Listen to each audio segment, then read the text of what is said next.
आपने देखा होगा पिछले काफी दिनों से हम लगातार आपको कुख्यात अपराधी मुख्तार अंसारी के गुनाहों पर खबरें दिखा रहे हैं। हम आपको बता रहे हैं कि पंजाब में कैसे तस्वीर अलग थी और जैसे ही उसे उत्तर प्रदेश में लाया गया तो तस्वीर बिल्कुल बदल गई। पंजाब में वो कहता था वो बहुत बीमार है, उसकी जान को खतरा है और व्हील चेयर से वो ज़रा भी 1 मिनट के लिए भी उतर नहीं पाता था। लेकिन जैसे ही उत्तर प्रदेश उसे लाया गया, वही मुख्तार अंसारी जो व्हील चेयर से नीचे नहीं उतरता था, उसकी टांगें, उसके पैर बिल्कुल ठीक हो गए, वो बिल्कुल स्वस्थ हो गया। यानी समझ लीजिए कि 1 मिनट में सीधा हो गया।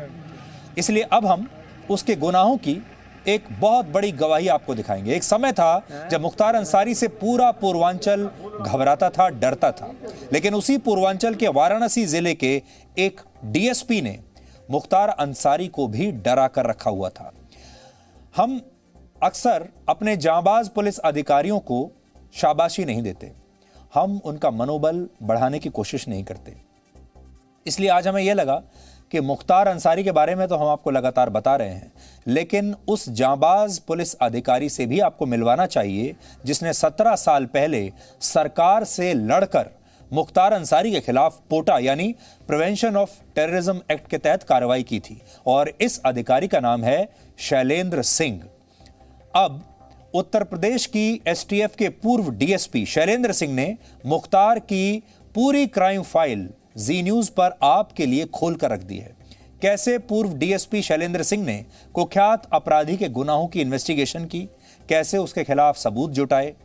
इसलिए हम पूर्व डीएसपी शैलेंद्र सिंह के साथ हर उस लोकेशन पर गए जहां मुख्तार अंसारी के गुनाहों का सुराग मौजूद था।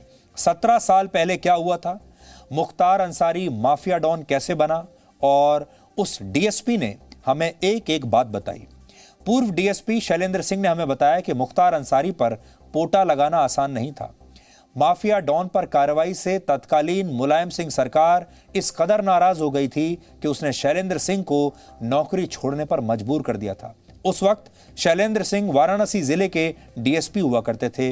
आज आप इस रिपोर्ट में देखेंगे तो आपको 2 चीजें समझ में आएंगी। पहला, मुख्तार अंसारी अब तक बचता कैसे आया, और दूसरा ये कि पहले और अब की सरकारों में क्या फर्क आया है। बहुत सारी स्टोरीज आप देखते हैं, बहुत सारी चीज़ों को आप समझते हैं, लेकिन आज एक व्यक्ति से आपका मिलना बहुत ज़रूरी है।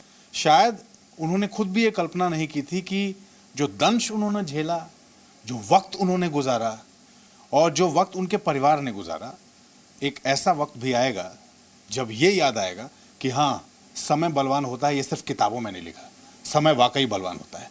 आज हम आपको मिलवाने जा रहे हैं उत्तर प्रदेश के पूर्व डीएसपी शैलेंद्र सिंह से। बहुत बहुत स्वागत है। सबसे पहले बहुत बहुत धन्यवाद आपका कि आप हमारी बात दर्शकों तक ले जा रहे हैं। और आज मैं जो कहना चाहूँगा वो केवल व्यक्तिगत बात नहीं होगी, एक समाज हित से जुड़ी बात होगी जिसका बड़ा व्यापक दृष्टिकोण होगा। आपको याद होगा 2003 में लखनऊ में कैंट थाना क्षेत्र में सुबह सुबह मतलब उजाला हो चुका था, ये सूचना आई कि मुख्तार अंसारी और कृष्णानंद राय के बीच में क्रॉस फायरिंग हुई है। दोनों लोग का वर्चस्व की लड़ाई चलती थी पूर्वांचल में। और इस फायरिंग के बाद हम लोग एसटीएफ में थे उस समय, बहुत एक हड़कंप मच गया कि भाई अगर राजधानी में इस तरह से दिन दहाड़े फायरिंग हो रही है, क्रॉस फायरिंग हो रही है, तो पूरे प्रदेश में और खासकर पूर्वांचल में क्या होगा। हाई लेवल की मीटिंग हुई, मुझे उसमें चुना गया कि नहीं, शैलेंद्र बनारस में सीओ रहे हैं, चंदौली के रहने वाले हैं, पूर्वांचल को समझते हैं, इनको लगाया जाए और तेज तर्रार अधिकारी हैं। जिस समय से ये शुरू हुआ था 2004 का वक्त, जो आप फायर एक्सचेंज की बात कर रहे हैं, हम वहाँ भी जाएंगे। हम कोशिश करेंगे कि हम आपके साथ एसटीएफ दफ्तर भी जाए जहाँ आप तैनात थे। मैं चाहूँगा कि जहाँ से घटना स्टार्ट हुई, आप जहाँ क्रॉस फायरिंग हुई कैंट थाना क्षेत्र लखनऊ में, आप वहाँ से चलिए।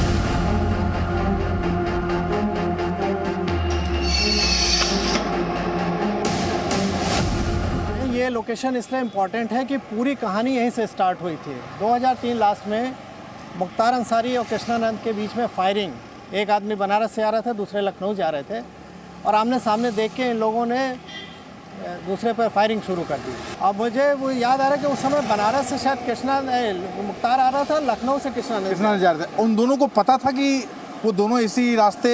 नहीं, ये पता नहीं था। एकाएक इन लोग आमने सामने आ गए।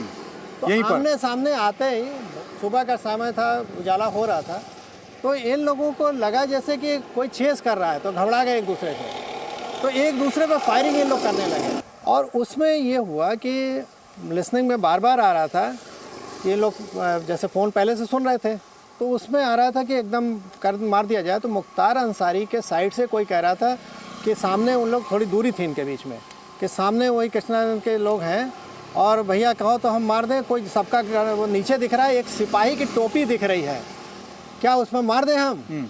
तो मुख्तार कह रहा था नहीं नहीं नहीं, उस सिपाही का मत करो, बहुत बड़ा पंगा हो जाएगा, टारगेट खाली उन लोगों को करो। क्या आपको अंदाजा है जब यहाँ आप पहुंचे थे, उन दोनों ही गैंगस्टर्स का जो काफिला था, एक जो इस तरफ से आ रहा था, दूसरा जो इस तरफ से आ रहा था, कितनी गाड़ियाँ थी?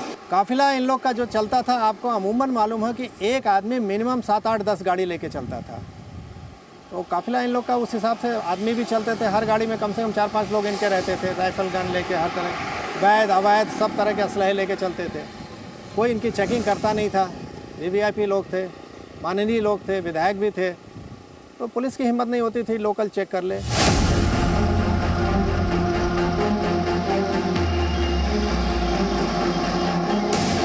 तो अब हमारा दूसरा पड़ाव लखनऊ का STF headquarters, special task force मुख्यालय, जहां तैनात रहे, एसटीएफ में तैनात रहे, और एसटीएफ में तैनाती के दौरान ही वाराणसी भेजा गया शैलेंद्र सिंह को मुख्तार अंसारी की सर्विलांस के लिए कि चीज़ें क्या चल रही हैं। इतने दिन हो गए, कभी एसटीएफ के दफ्तर उसके बाद आना हुआ जब आपने इस्तीफ़ा दिया उसके बाद से? नहीं, मैं तो कभी नहीं आया। आपसे पहले भी बताया कि जब रिज़ाइन मैंने किया तो मुझसे जो शुभचिंतक थे उन लोग बात भी करते थे, तो उनको बुला के धमकाया जाता था कि आप लोग शैलेंद्र के संपर्क में हैं, आप लोग के खिलाफ कार्रवाई हो जाएगी, उनसे कोई मिले ना। आपको यहाँ बुलाया गया और उसके बाद एक टास्क दिया गया, वो टास्क क्या था और उस टास्क के बाद फिर आपकी तैयारी क्या थी उस टास्क को लेकर? आप बिल्कुल सही है। मुझे एक टास्क दिया गया था कि सर्विलांस करना है।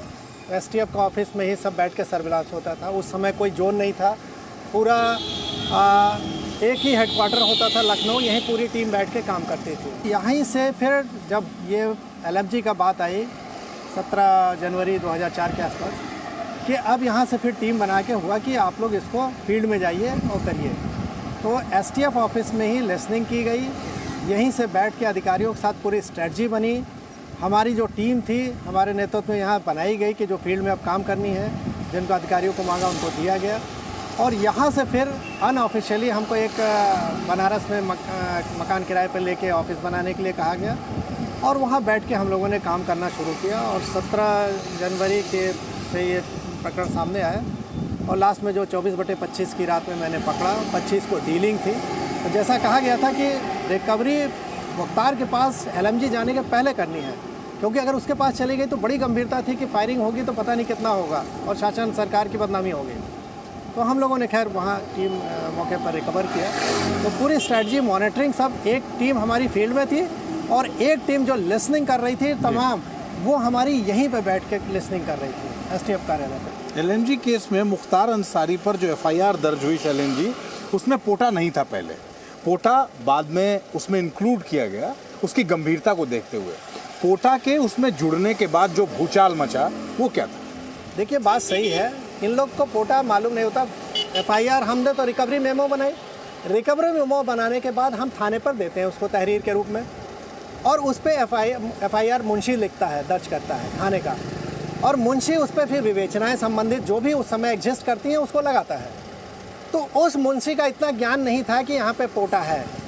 फिर हम लोगों ने उसको रिप्रेजेंट किया, कानून दिखाया, किताब दिखाया कि देखो ये पोटा का गजट हुआ है, केंद्र सरकार का लगाया हुआ है, यहाँ चालू लागू है।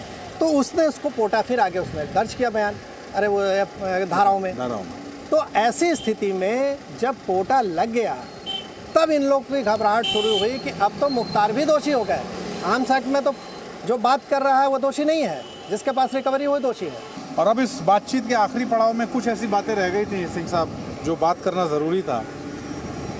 वो समय कैसा निकला जिस समय में आपने ये लंबी लड़ाई लड़ी, आपको जेल में भी डाल दिया गया झूठे मुकदमे दर्ज करके। एक तस्वीर बहुत वायरल हुई है आज के टाइम में, जब आपका इंटरव्यू लोगों ने सुना, आपको बोलते हुए सुना, तो एक तस्वीर है जिसमें आपको आपके शर्ट के कॉलर से खींच के और आपको ले जा रहे हैं पुलिस के लोग। वो रात कैसी बीती थी, वो समय कैसा था, क्या उसको एक्सप्लेन कर पाएंगे? नहीं, आप बिल्कुल सही कह रहे हैं। अब आप ये समझिए कि जैसे मेरे आवाज़ को ऐसा घेर लिया गया जैसे लग रहा था कि कोई मैं बहुत बड़ा माफिया हूँ।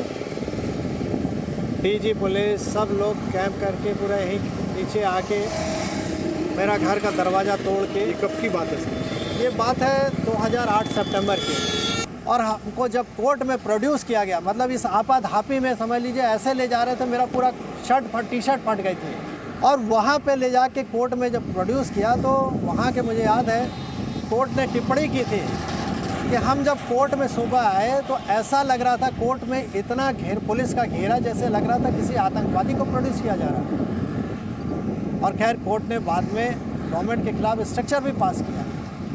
तो आप ये समझ सकते हैं कि एक सिस्टम में सही आवाज़ उठाने का नतीजा क्या होता है। और केवल यही कोशिश रहती है कि दूसरा शैलेंज न पैदा हो, वरना अगर दूसरा शैलेंज पैदा हो गया तो हम लोग जो ये काला साम्राज्य चला रहे हैं, माफियाओं से मिलकर राजनीति कर रहे हैं, जनता को बेवकूफ़ बना के वोट लेके आ रहे हैं, वो एक्सपोज हो जाएगा और हम लोग की अस्मिता खतरे में हो जाएगी। अपराध और राजनीति का गठजोड़ जो आपने अपने समय में देखा, आपको लग रहा था कभी ख़त्म होगा, और आज जब देखते हैं तो फ़र्क महसूस होता है वो जो वक्त था और आज का जो वक्त है? सही बात है, बड़ा मुश्किल था ये नेक्सस तोड़ना, लेकिन आज वो टूटता हुआ दिख रहा है। जो मुख्तार अंसारी के नाम से लोग कांपते थे, आज वो मुख्तार अंसारी घुटने के बल आ गया।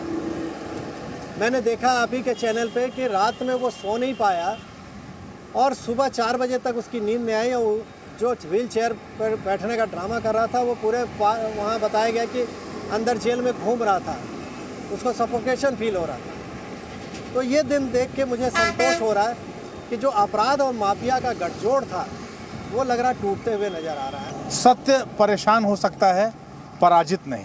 ये पूरा इंटरव्यू जब मैं सुन रहा था तो मुझे लगा कि ऐसा सिर्फ फिल्मों में होता है, ऐसा सिर्फ फिल्मों में दिखाते हैं कि इज्जत वापस आ जाती है, वो सम्मान वापस आ जाता है, लेकिन हकीकत में भी ऐसा होता है।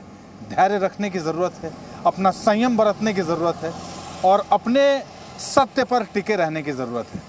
तो न्याय उस वक्त भले ना हो, ना हुआ हो, आज न्याय हुआ है और आगे भी, आगे का वक्त जो भी होगा, एक बात हम सबको याद रखनी चाहिए कि न्याय में देरी हो सकती है लेकिन न्याय होगा ज़रूर। अमित प्रकाश, जी मीडिया, लखनऊ से।